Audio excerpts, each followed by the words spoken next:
बोली बोली छठी मैया की।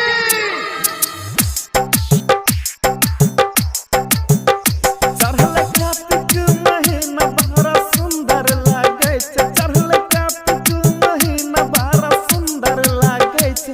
आयत छठी मैया हे माँ, आयत छठी मैया सबके घाट चमकै छै। आयत छठी मैया सबके घाट चमकै छै। घाट चमकै छै। सब नाचै छै झूमै छै खूब डीजे धमकै छै। सब नाचै छै झूमै छै खूब डीजे धमकै छै।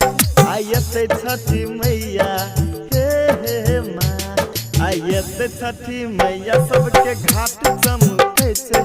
आयत छठी मैया सबके घाट चमकै छै। घाट चमकै छै।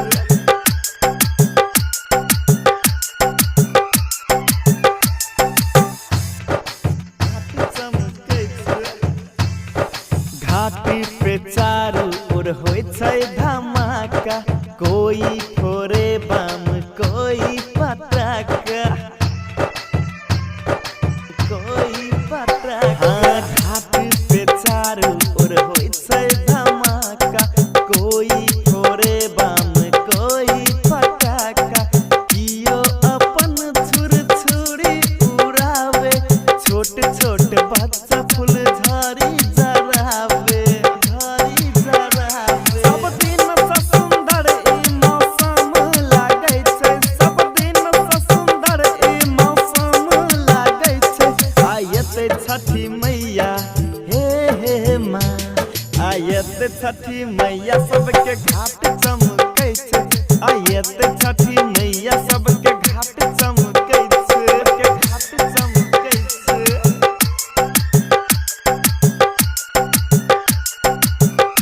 सबके घाट चमकै छै। घाट चमकै। छठी माई के महिमाया पार छै।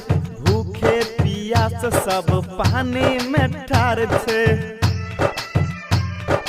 पानी में ठार छै। छठी माई के महिमाया पार छै। भूखे पियास सब पानी में ठार छै।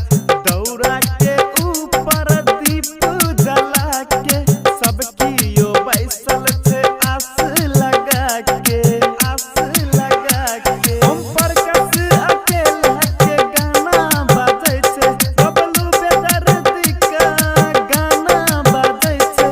आयत छठी मैया हे माँ, आयत छठी मैया सबके घाट चमकै छै। आयत छठी मैया सबके घाट चमकै छै। सबके घाट चमकै छै।